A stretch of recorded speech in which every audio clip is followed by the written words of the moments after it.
Assalamualaikum warahmatullahi wabarakatuh. Halo teman-teman semua, bagaimana kabarnya nih? Semoga baik-baik aja ya. Sebelum masuk ke videonya, alangkah lebih baiknya bisa berkenalan terlebih dahulu dengan saya ya. Oke, perkenalkan nama saya Saka Ardika Kusuma dari kelas MBS 6F. Di sini saya akan sedikit mengulik tentang bagaimana peran tenaga kerja dan manajemen sumber daya manusia dalam bisnis internasional dengan studi kasus PT Gunbuster Nikel Industri. Sebelum masuk ke dalam videonya pembahasannya, yuk tonton cuplikan video berikut. Nanti kita analisis bareng-bareng ya. Oke.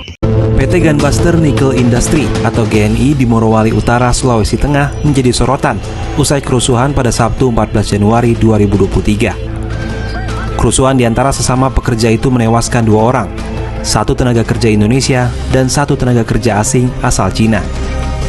Lalu apa yang menjadi pemicu dari kerusuhan hingga menyebabkan jatuhnya korban jiwa, dan berapa banyak pekerja asing yang bekerja di perusahaan milik Cina tersebut?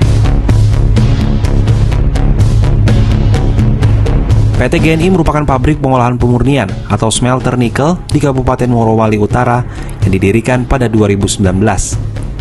Pemiliknya merupakan investor asal Cina, yakni Jiangsu Delong Nickel Industry Co Ltd. Pembukaan pabriknya diresmikan oleh Presiden Jokowi pada 27 Desember 2021 lalu. Keberadaan smelter ini sejalan dengan kebijakan Jokowi yang melarang ekspor nikel mentah. Saat meresmikan, Jokowi kala itu menyampaikan keberadaan smelter dengan kapasitas produksi 1,8 juta ton per tahun ini akan meningkatkan nilai tambah hingga 14 kali lipat dibandingkan bahan mentah nikel. Jika melihat dari situs resminya, PT GNI mengklaim pengolahan nikel di perusahaan itu menerapkan proses rotary kiln electric furnace dan mampu menghasilkan 1,9 juta nickel pig iron atau NPI per tahun. Pada 6 Mei 2021, PT GNI menjalin kerjasama dengan PT Aneka Tambang atau Antam. Kerjasama itu meliputi kolaborasi kepemilikan bersama pada smelter GNI, tambang nikel, dan suplai nikel jangka panjang. Berdasarkan data dari Dinas Tenaga Kerja Morowali Utara, jumlah TKA yang bekerja di pabrik smelter PT GNI mencapai 533 orang. Seluruh pekerja asing itu berasal dari Cina, sedangkan pekerja Indonesia mencapai 11.000 orang. Ratusan tenaga kerja asing yang bekerja di PT GNI mempunyai 2 bentuk kontrak kerja dengan jangka waktu antara 6 bulan hingga lebih dari 6 bulan. Disnaker Morowali Utara menyebut seluruh TKA Cina ini telah terdaftar dalam sistem TKA online Kementerian Tenaga Kerja. Sementara itu, Presiden Konfederasi Serikat Pekerja Indonesia atau KSPI Said Iqbal dalam keterangannya pada Senin 16 Januari 2023 mengungkapkan ada 2 penyebab terjadinya unjuk rasa pekerja yang berujung kerusuhan di PT GNI pada Sabtu 14 Januari. Penyebab pertama, saat itu buruh berunjuk rasa untuk menuntut manajemen meningkatkan keselamatan dan kesehatan kerja pasca tewasnya 2 karyawan yang bekerja di bagian krain. Penyebab selanjutnya, para buruh di PT GNI menganggap upah yang diterima terlalu kecil, yakni hanya 3,6 juta rupiah per bulan.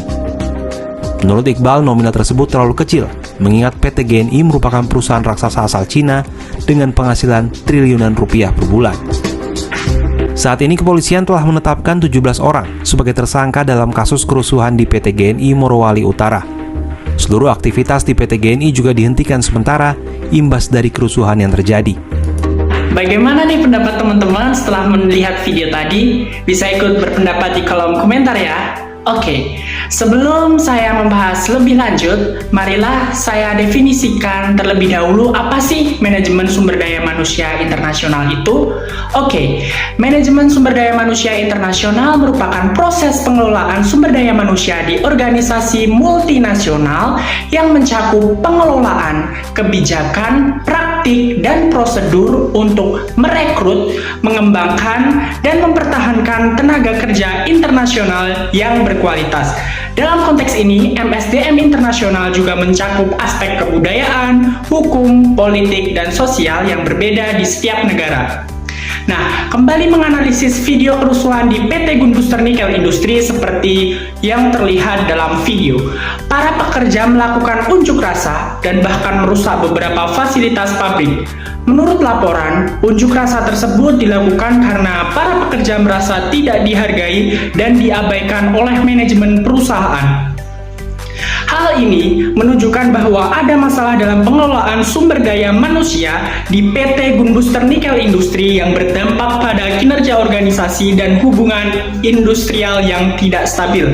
MSDM internasional yang buruk dapat menyebabkan ketidakpuasan dan konflik antara pekerja dan manajemen. Selain itu, kebijakan dan praktik MSDM internasional yang tidak sesuai dengan budaya dan hukum setempat dapat menjadi masalah yang serius bagi perusahaan multinasional seperti PT Gunbuster Nikel Industri. Sebagai contoh, kebijakan MSDM internasional yang tidak memperhitungkan perbedaan budaya di setiap negara dapat memicu ketidakpuasan dan konflik antara pekerja dan manajemen. Begitu pula dengan masalah hukum dan sosial yang berbeda di setiap negara. Nah, perusahaan multinasional itu harus memperhatikan peraturan dan norma-norma hukum yang berlaku pada setiap negara yang dimana mereka beroperasi. Untuk menghindari kerusuhan dan konflik seperti yang terjadi di PT Gunbuster Nikel Industri tersebut, perusahaan multinasional harus memperhatikan aspek MSDM internasional dengan sangat serius. Hal ini termasuk melakukan penyesuaian kebijakan dan praktik MSDM internasional sesuai dengan budaya, hukum, dan sosial setempat. Selain itu, perusahaan juga harus membangun hubungan yang baik dengan pekerja dan mendorong partisipasi mereka dalam pengambilan keputusan. Demikianlah yang dapat saya sampaikan mengenai analisis dari video kerusuhan yang ada di PT Gunbuster Nikel Industri tersebut yang dikaitkan dengan manajemen sumber daya manusia internasional. Apabila ada kesalahan dari saya, mohon dimaafkan. Terima kasih atas perhatiannya. Wassalamualaikum warahmatullahi wabarakatuh. Sampai jumpa.